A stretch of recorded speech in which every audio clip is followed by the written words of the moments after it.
this morning with my mind stayed on freedom. I woke up this morning with my mind stayed on freedom.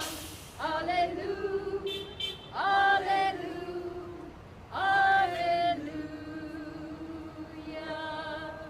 Let's sing them in. Justice. Woke up this morning with my mind stayed on justice. I woke up this morning with my mind stayed on justice. I woke up this morning with my mind stayed on justice. Hallelujah, hallelujah, hallelujah.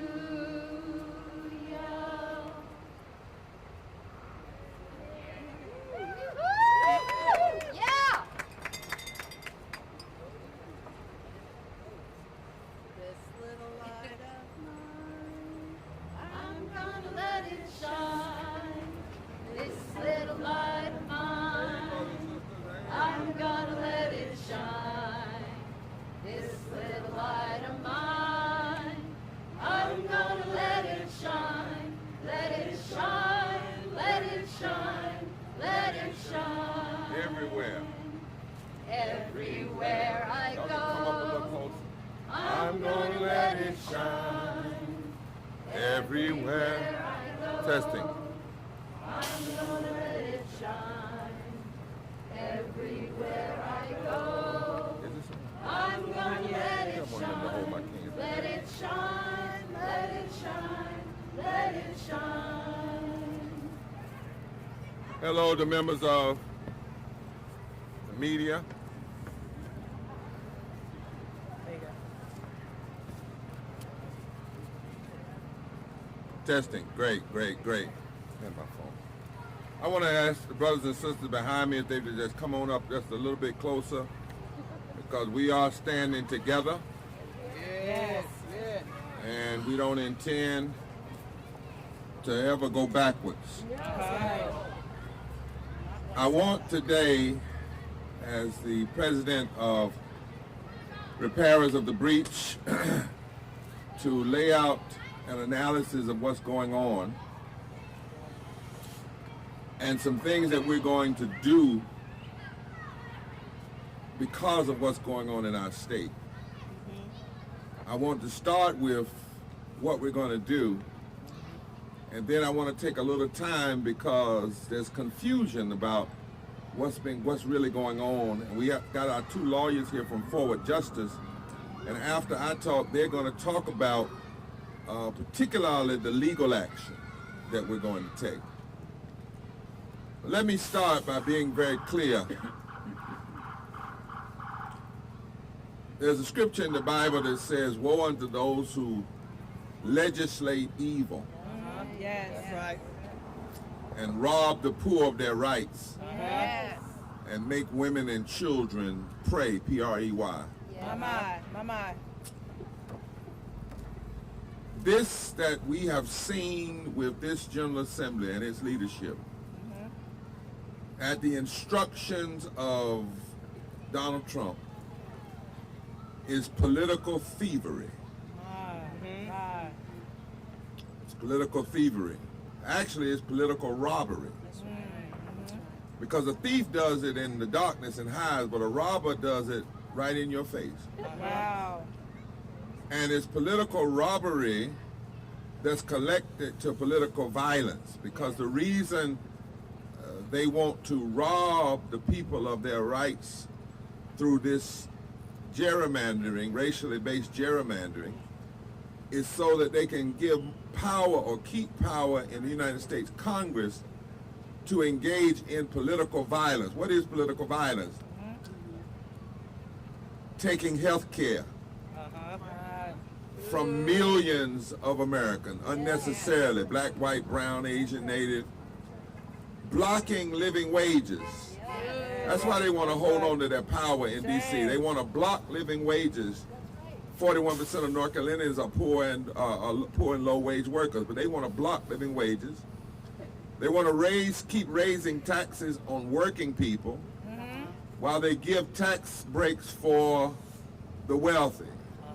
This is political violence. In fact, the big, bad, deadly bill they just passed with the margin of victory that they have, 51,000 people will die in the first year of this bill.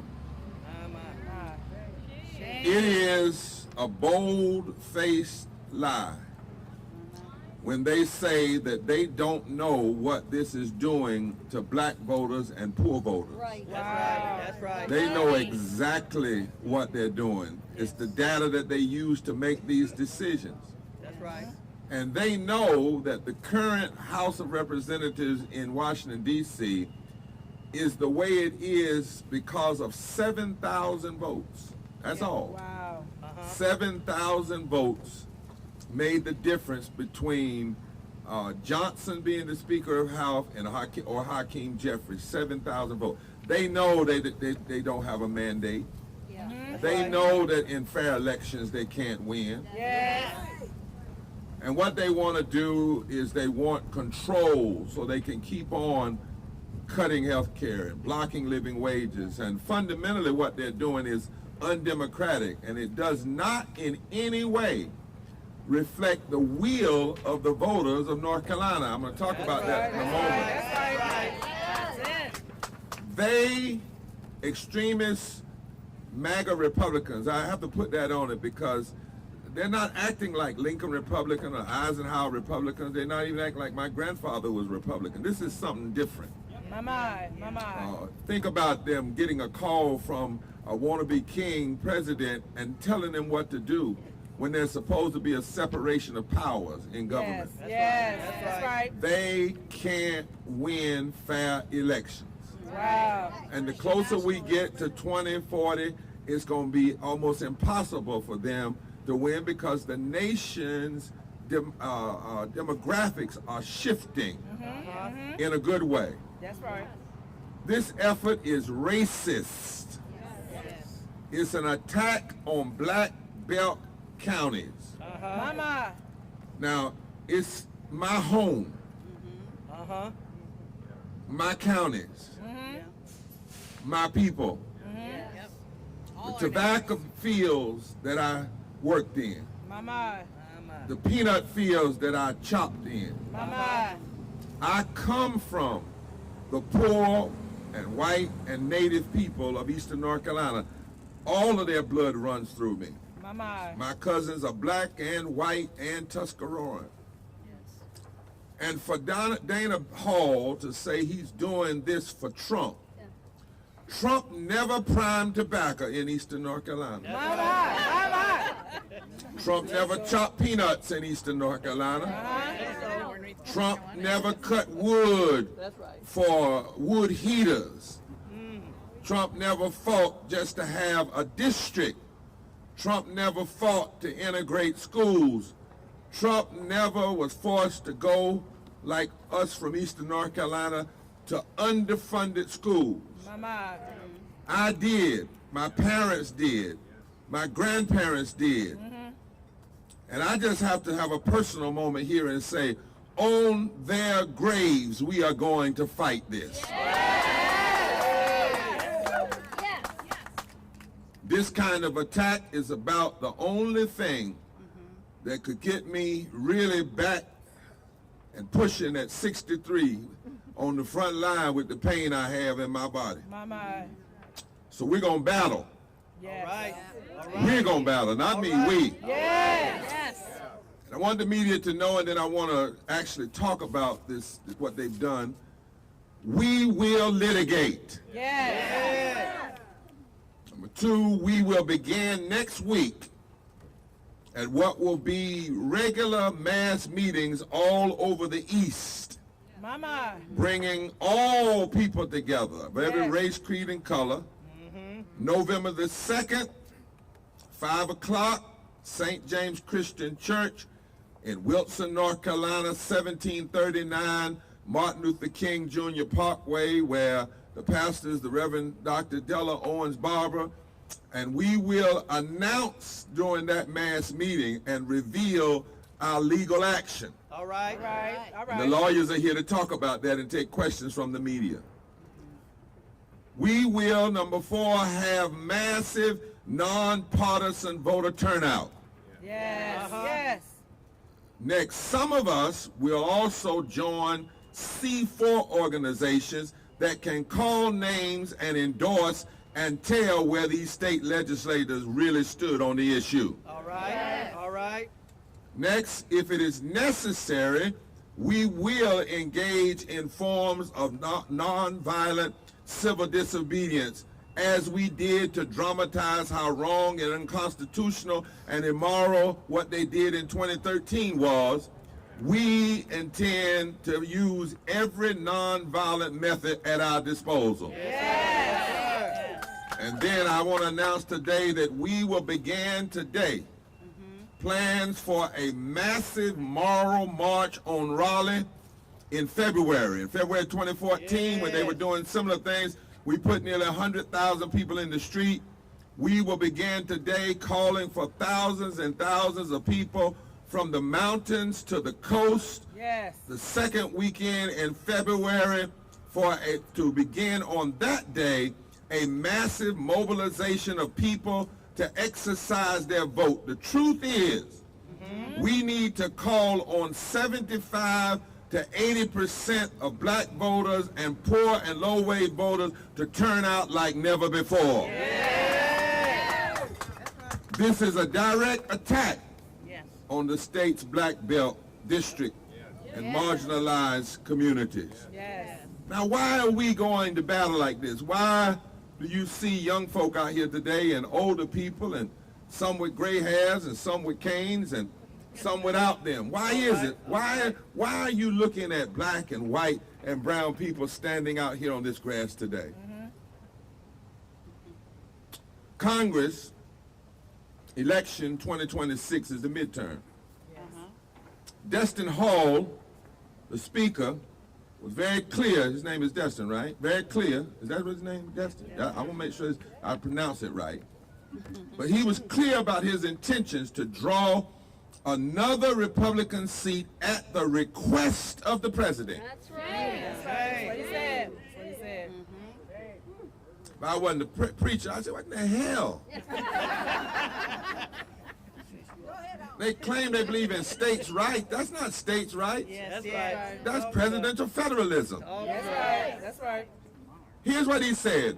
President Trump earned a clear mandate. That's a lie. We're going to talk about that in a minute. From the voters of North Carolina and the rest of the country. That's not true.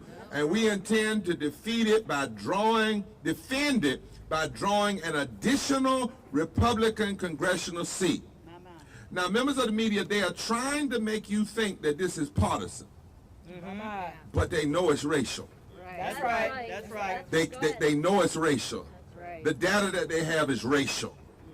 And they're trying to cover it under partisanism. Yes. It's no accident that they are doing this at the same moment when an annual American Values Survey says 56% of Americans, 2/3 of independents, say that they see Trump as a dangerous dictator. It's no accident that they're doing this after 7 million Americans took to the streets past weekend to say no kings. It's no accident that they are scrambling to consolidate power as millions of Americans are about to lose health care because of the big, ugly, deadly, destructive bills. It is no accident that they would pass these maps and go home and not even do the budget. Because they don't want North Carolina to see why they really want power, and that is to be an arm of the billionaires and the greedy. Yes. Yes. They want to control power. It's undemocratic. It started, however, in 2010. This is the story I want us to all hear. President Trump only won North Carolina's electoral vote by a margin of 51 to 48. That's not a massive mandate. It was almost a 50-50 split. It was 183,000 votes, but there were over 1 million 1.2 million voters in North Carolina that did not even vote. Yeah. What you see now started in 2010 when they first decided to try to use a Republican majority to take over the House and the Senate and the Congress representation through redistricting, because the governor cannot veto it. Shame. And they passed a map in 2010 that should have been stopped by the U.S. Justice Department and wasn't. And later on, we beat them in court. Yes. Think about that. We beat them in court. And when the courts won in 2022 and there were fairer maps, the election turned out 7-7 for the Congressional House. 7 Democrats with fair maps. Fair maps. We know that the court said about the things they did in 2010 and 2013, it was surgical racism with surgical precision. In the 2024 statewide race for the North Carolina Supreme Court Justice, it came down to a margin of 734 votes out of the millions that were cast. And that one loss allowed the now partisan court. Our courts used to not be partisan. We got to make sure we understand what's really going on here. Now they're partisan. And they use that one vote partisan to overturn Yes. the decision that the courts had already made about the racially drawn maps. As recent as I said in 2022, the congressional delegation was split 7-7. However, due to this 2023 ruling of the North Carolina Supreme Court after that vote that produced a margin of victory of 734 votes, they said that the state courts, now listen, have no authority to review claims of partisan gerrymandering. That's why they keep saying it's partisan. Wow. Because they made a ruling. The ruling is not true. There's nothing in the Constitution that says that. I read it again this morning. In the Section 6 about election, it doesn't say what they're saying. The preamble doesn't say what they're saying. Article 1 doesn't say what they're saying. They're just saying what they're saying, hoping that the media won't do a deep dive and tell everybody else that they're lying. Mama. And so they said that the courts of the state, the Supreme Court, with this 1-vote margin, 2-vote margin, had free reign as long as it's partisan. That's why they won't say anything about race. But you don't just judge something as being racist if the person uses the term black or brown or Asian or native or a worse word. Dig deeper. You look at the impact. Yes. And what they have done will directly impact Yes. the black belt That's right. of North Carolina. Republicans are now seeking to obtain an 11-3 majority because they can't win any other way by cheating. That would mean that nearly 80% of North Carolina's U.S. House seats would be held by Republicans, which does not reflect the will of the voters of this state. That's right. That's right. That's right. Speaker Hall and his colleagues are solely focused on more seats for the GOP and Trump maintaining as much power as possible, and has said nothing at all about whether the voters wanted this mid-cycle redistricting. In fact, that's why they won't have hearings. That's right. Have you noticed, members of the media, they didn't go down east and have hearings. That's right. They didn't go to Wilson and Wayne County, the counties that they're taking out of the 1st district and putting in the 3rd, and then taking Hyde County and other counties and put them in the 1st. They didn't say, do you all want this? Do you want? No. This happens in secret, and our Constitution does say that secret societies are harmful for any democracy.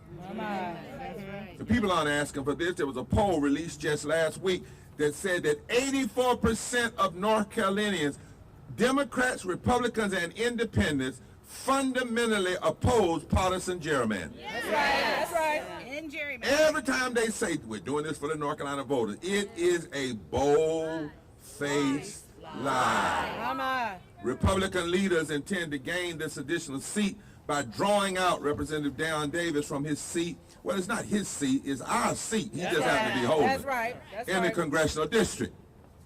We want them there. Several coastal and what we want is not him or any person. We want who the voters elect in a fair election.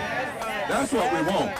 That's right. That was the basis of the Voting Rights Act, is to ensure that people, black and brown and others who had traditionally been pushed aside and that traditionally had tricks like this done on them, would have the power to elect the candidates of the choice. If they choose to elect a white Democrat, that's their business. If they choose to elect a black Democrat, if they choose to elect a white Republican or black Republican or an independent, our fundamental cry is you cannot draw racist maps and then call them fair. That's right. That's right. Yeah. So here we are.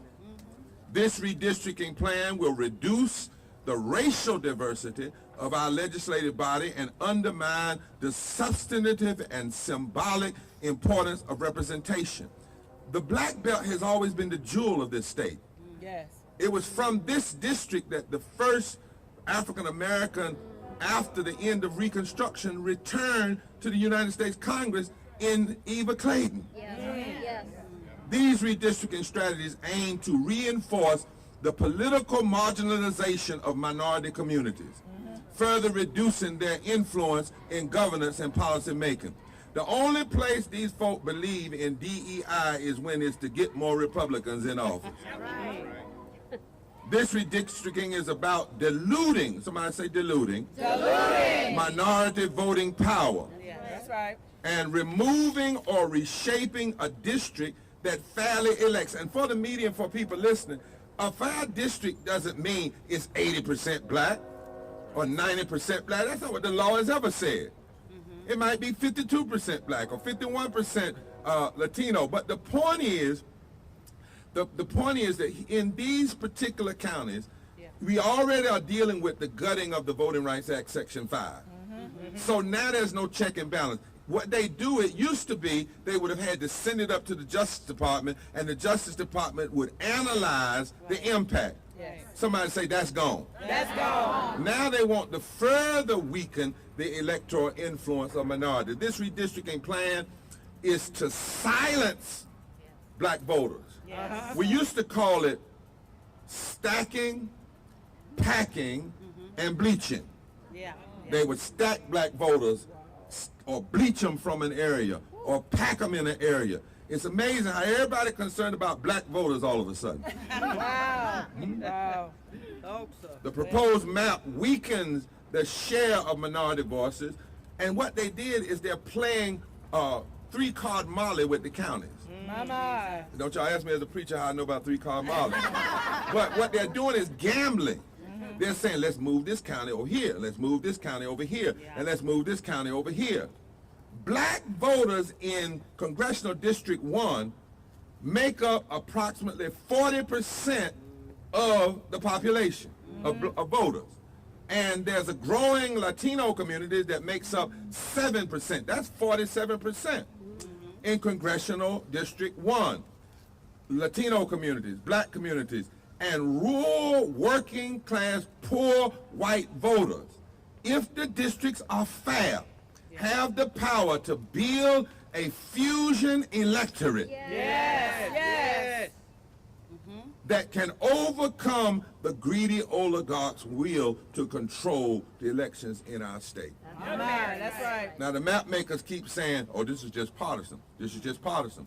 But North Carolina has a long history of racial gerrymandering, and not just with them, with Republicans either. That's right. That's right. We established this on the record, the North Carolina NAACP, when I was president versus McCoy, and we won all the way to the Supreme Court. That though every day they said they were only doing it for partisan, when the courts looked at it, they said it was racism with surgical intent.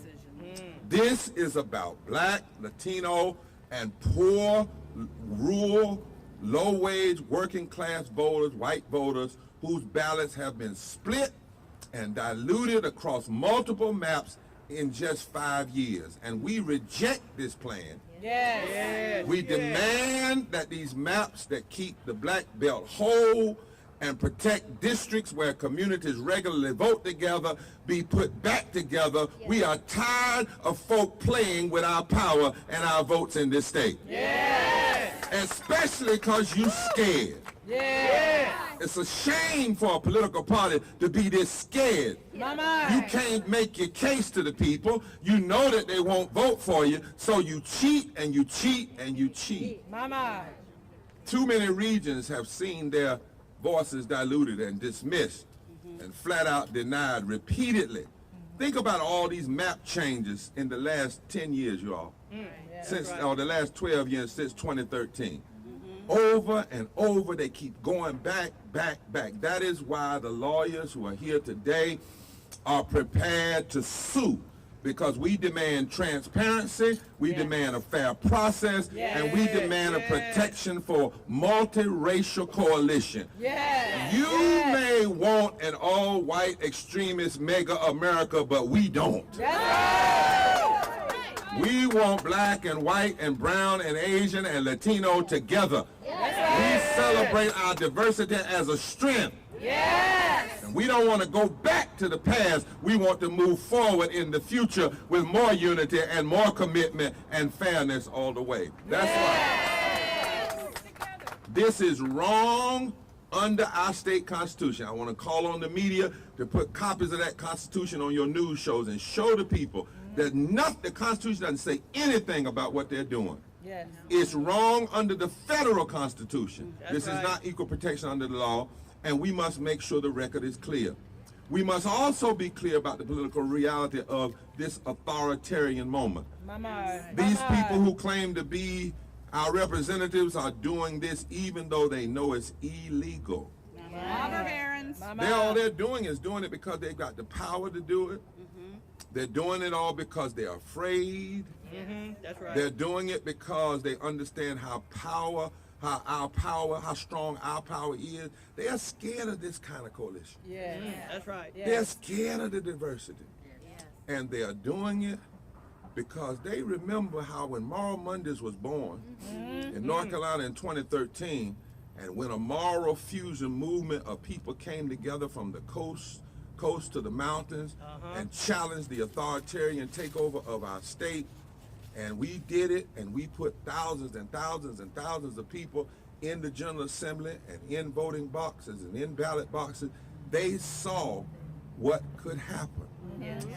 And what we must do now is remember what we did then and decide now is the time for us to do it again. And not only in North Carolina, but all over the South. We must declare that the Southern strategy is over and the moral fusion movement is on the rise. And the South is going to rise again, but it's not going to rise like it used to rise. It's going to rise in unity. It's going to rise in togetherness. It's going to rise in power for all people. Now, I want to tell y'all something as I close that they're not telling you. Sophisticated data makes it possible for politicians in power to identify what they call slices of voters.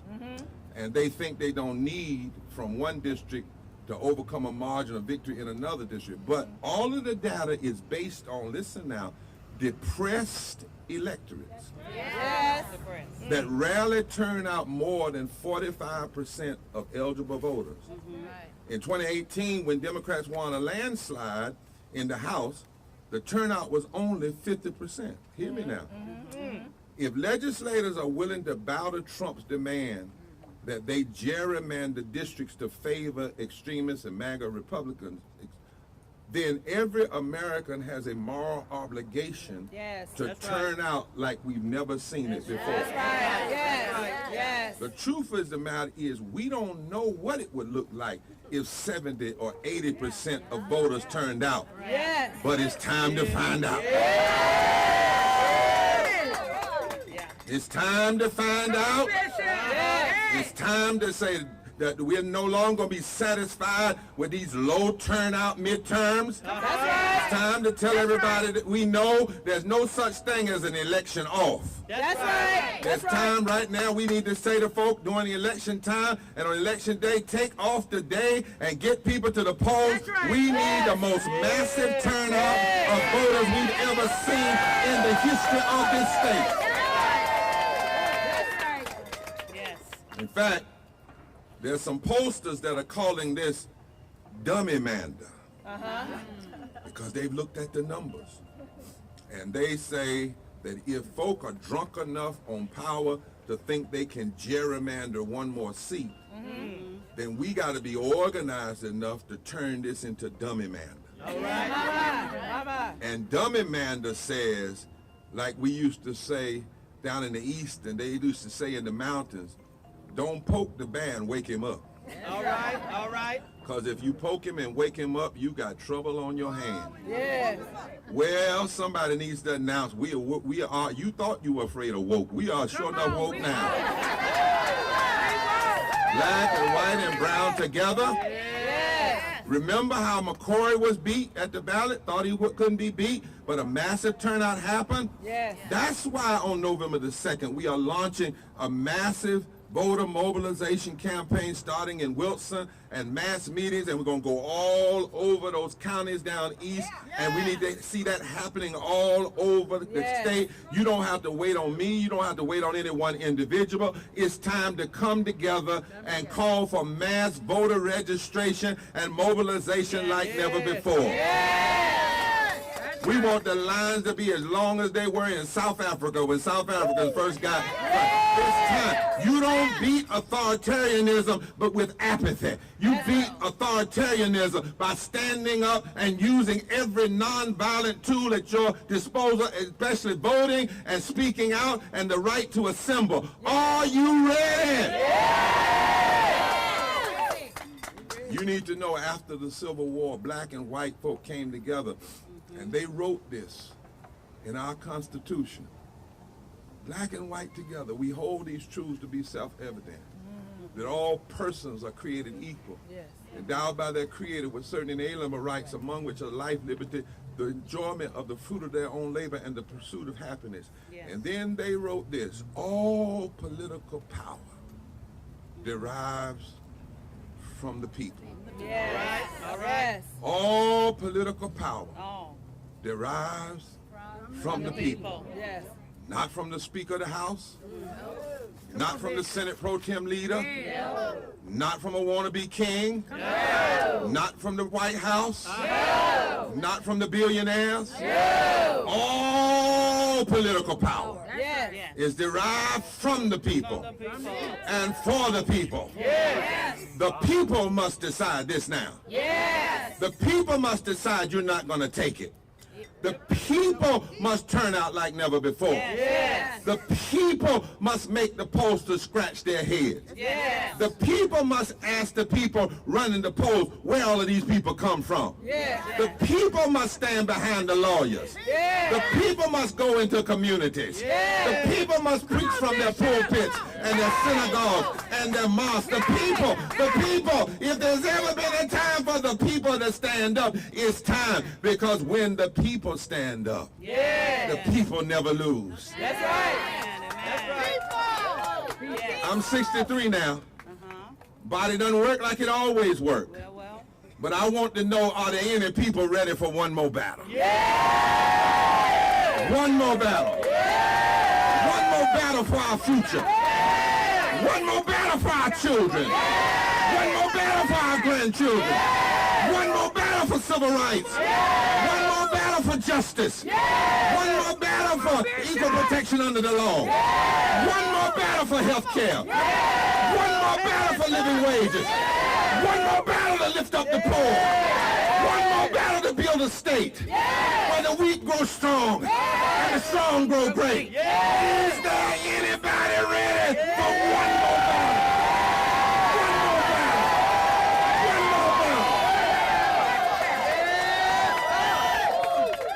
Would you hear from the lawyers now?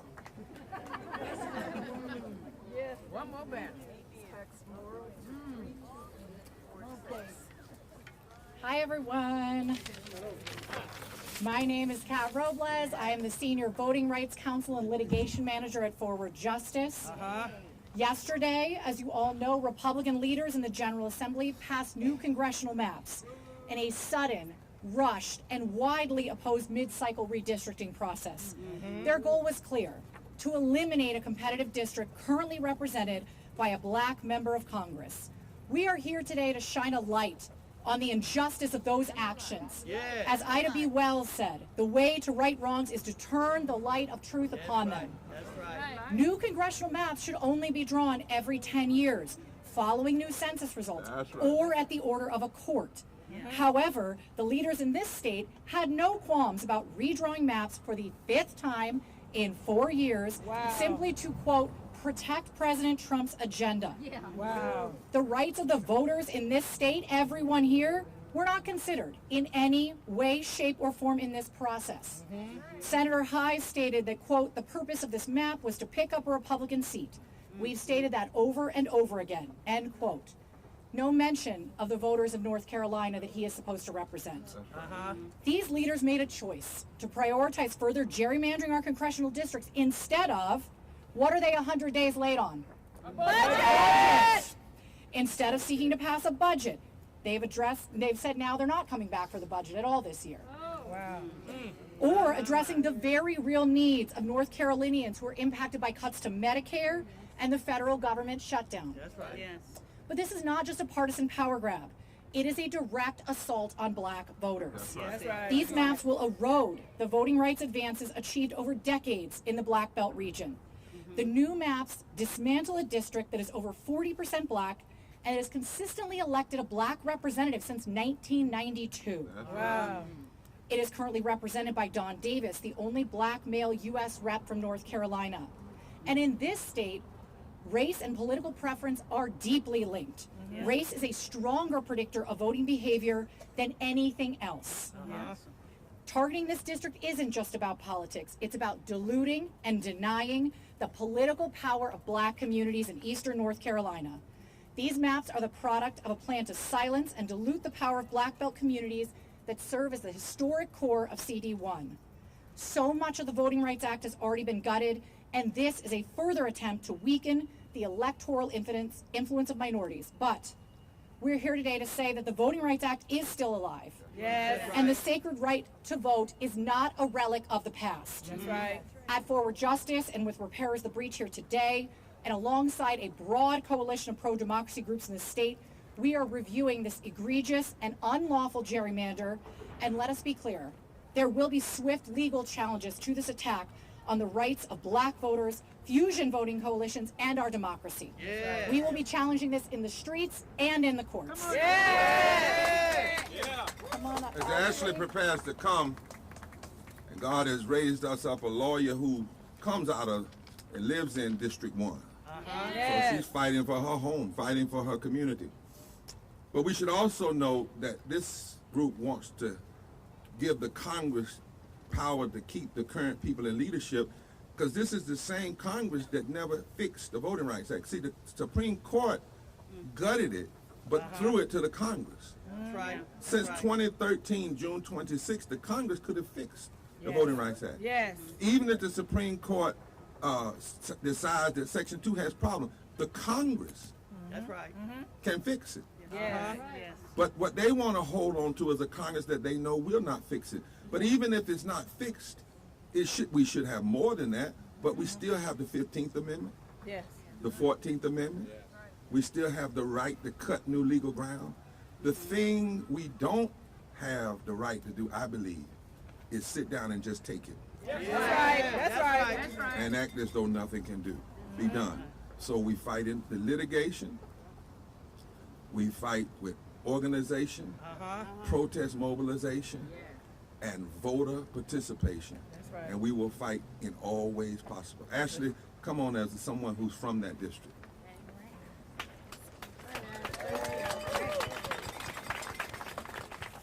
Hello, everyone. My name is Ashley Mitchell.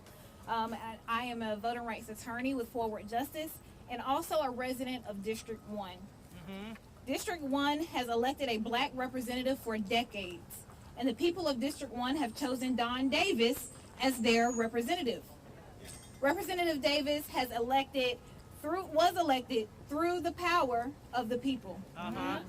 Our legislature has used many tactics in recent years to suppress the vote and reduce the power of the people to elect representatives of their choices. This includes the recent requirement of voter ID, attempts to shorten early voting, attempts to restrict who can do voter registration, attacks on absentee ballots, and now our most recent, the gerrymander attack on D1 voters. Mama. This most likely will not be the last attempt to silence voters, especially black voters across the state. Though this devastating attack had intentions of silencing us, we are not going to sit back. That's right. That's right. We are going to fight back. Yes. As lawyers, we will be reviewing this unlawful gerrymander to determine what is next as far as legal challenges on behalf of our clients, including Bishop Barber and repairers of the breach, who are leading the charge to fight back. Yes. And you as voters can continue to use your people power as you have all week. I have seen so many of you showing up to speak up against this General Assembly and submitting over 10,000 public comments against these maps. Can we give that people power? For those who do not live in District 1, you have people power, and we need your help too. That's right. Make sure you are telling your folks across the state what this legislature is doing to your brothers and sisters in the East. Yes. Participating in public comments, contacting your representatives, showing up at protests, using your voice on social media. Yes. We are going to show that you cannot sway us. That's right. You cannot deter us from shining a light on these unlawful actions. Speaking up and challenging this is what we have to do to show our people power. That's right. Thank you. Forward together. Forward together. Now, Just before we take questions from the media, I think it was Howard Thurman who said there are times when you judge your power by the level and the consistency of your enemy's attack. all right now. And by enemies, I don't mean enemies in terms of human. And as a Christian preacher, I still believe even people I disagree with, people who hurt me, want to hate me, are still creations of God. But public policy can be an enemy. And when people pass policies that are violent and hurt people and steal power, that is a form of sin, that is a form of wrong, that is a form of meanness. Now, I want to make sure, how many of you are going to call somebody or try to be there on November the 2nd for this mass meeting? We need a massive, and let me say to folk down east, I'm going to let my wife tell that, but we need to have a massive turnout. It needs to be very diverse. Folk down east that hear this, you must turn out now. We're doing it in Wilson because that's one of the counties they're taking from. See, they're trying to take Wilson out of the first, and Wayne County, taking Wilson and Wayne, and it's all this just un-American. Un-American. It's so un-American. It is so wrong. It's so immoral. There's nothing anywhere in any of the constitutions that say, and as she just said, you're supposed to do this every 10 years. Not every time you feel like doing it, because you just want to cheat. And so I'm going to ask Reverend Dr. Della on Barber, she will come and give us an official welcome. I also want to let you know, for me, I'm also part now of SAM, Save America Movement. It's C4, and very clear. When I need to call a name, I'm going to do it under that auspices of SAM, when they need, because we're in a season now. You know, the long time, I didn't call names, I was nonpartisan, and I still am, and I believe moral movements have to be nonpartisan. That's right. But when you're dealing with authoritarianism, there are times that you have to be very clear who you're talking about. That's right. That's right. You got to give the people a certain sound, Hannah, not just any sound. Yes, sir. But the trumpet has to give a certain sound. Yes. And so we want to be very clear. So I want to ask her, then I want to ask Reverend Dr. Hannah Broom, if she would come and close us out in a unity way afterwards. And then the grannies are here, and I think they ought to sing us out of here and sing us forward. But first, let me see, are there any questions from members of the media? Yes, sir. Give me your name and who you are. Sean Gallagher, Hey, Sean.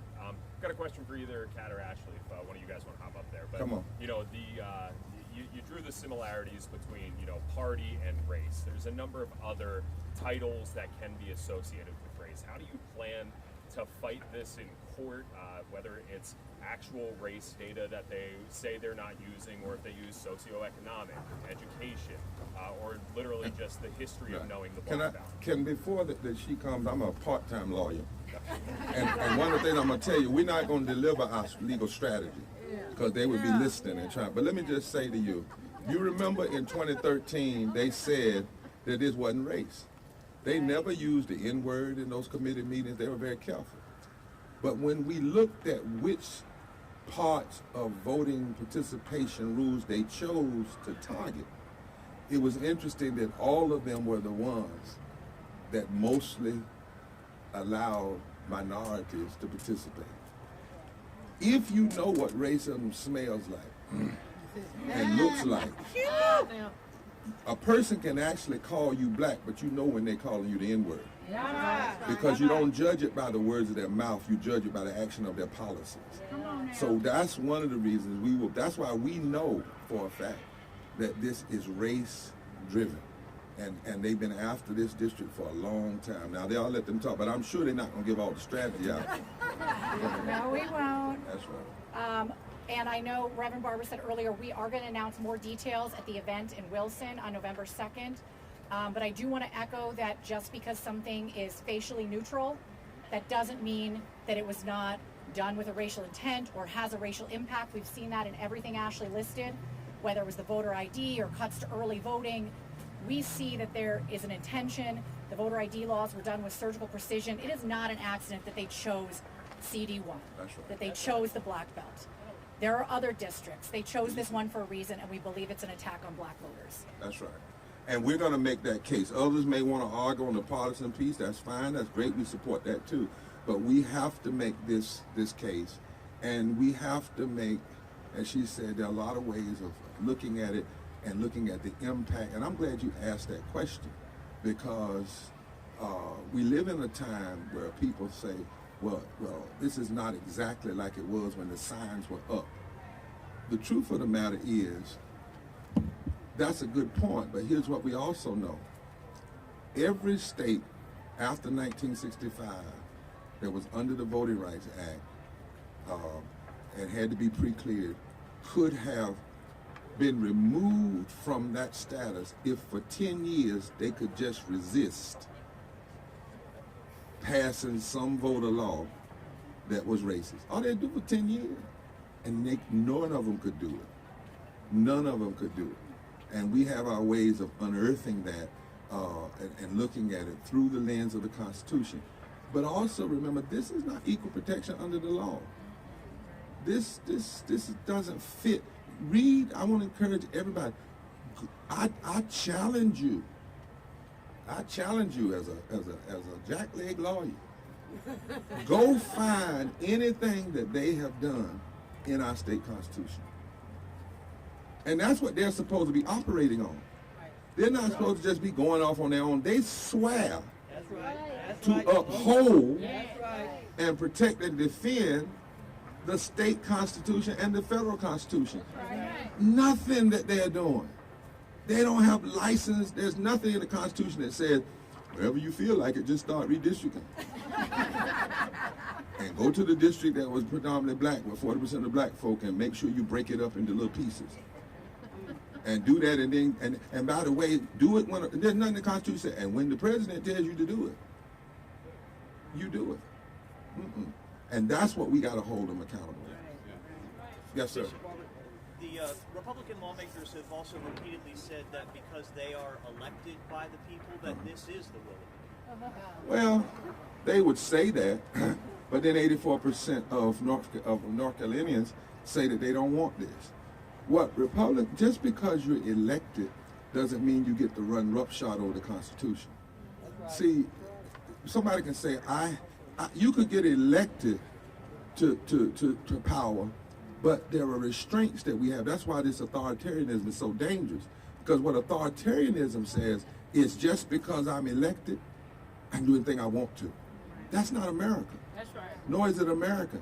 There are restraints. That's why each part of government is supposed to be a separate division of government: judicial, executive. Remember we learned that on Sesame Street in the Electric Factory, right? Judicial. It's supposed to be a check and balance. What they have done is decided in some strange way that if I get 1% more votes than you have, I can dismiss the other 48, 49%. I can dismiss the Constitution, and I can just go off and do whatever I want to. Well, no. And the people can say no, and the courts can say no, and we must say no. But also we come from another legacy, and I'm gonna stop here. And that legacy is we have the moral responsibility to challenge unjust laws.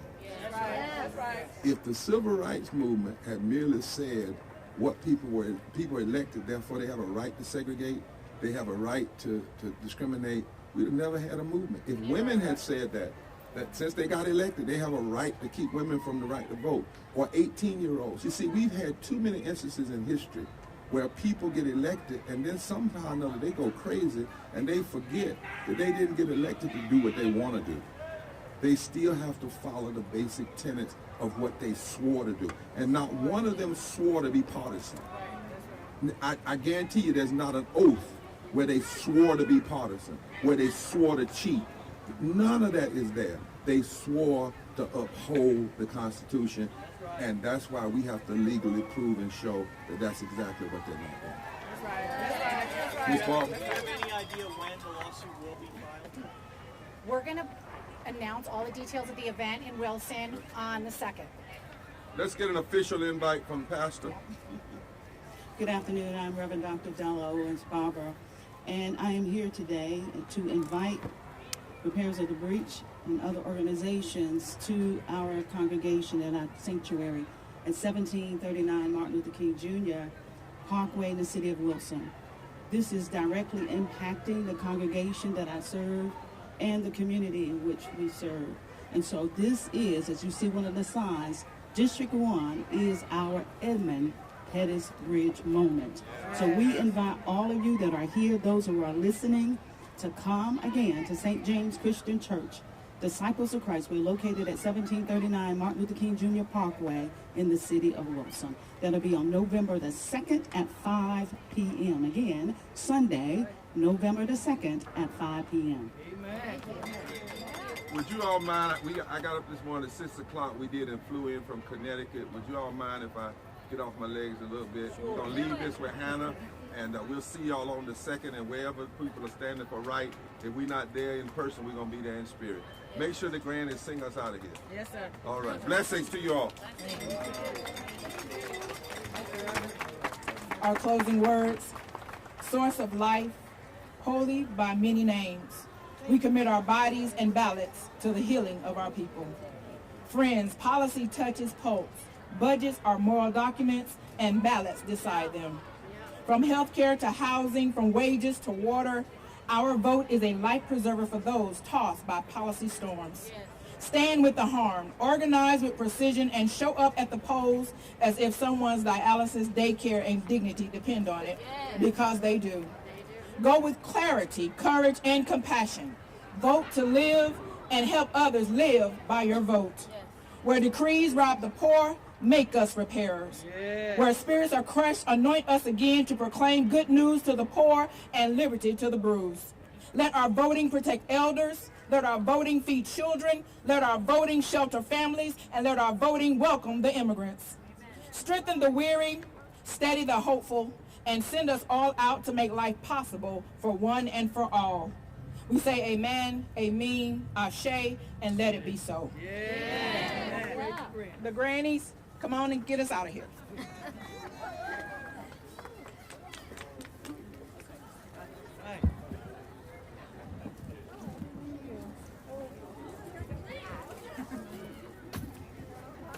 Let's see, how can we get this down?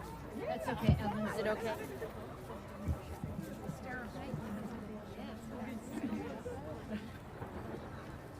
Okay, we're the Triangle Raging Grannies. Vicki wrote this song years ago, but it's still good today.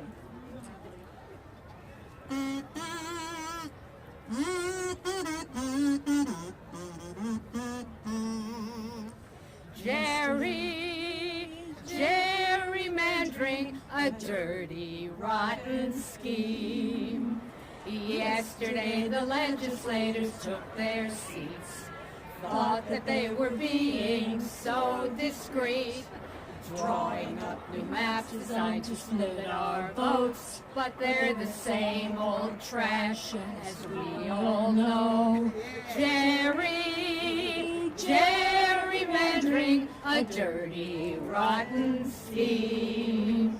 They say that they're working for democracy, but we see through their hypocrisy. They know they're defeated if voting works fair, so they rig the maps so voters haven't a prayer. Gerrymandering, a dirty, rotten scheme. They want to choose their voters and their judges too, but we see through their schemes and know what to do. We all will come together and expose their game and send them packing with their lies, their greed and their shame. Gerrymandering, a dirty, rotten scheme. We can't just chalk this up to politics. These are rotten schemers, but we've got the fix. They try to keep us silent and throw us in jail, but in the streets and in the courts, the people will prevail. No more gerrymandering, the people will prevail. No more gerrymandering, the people will prevail. Thank you.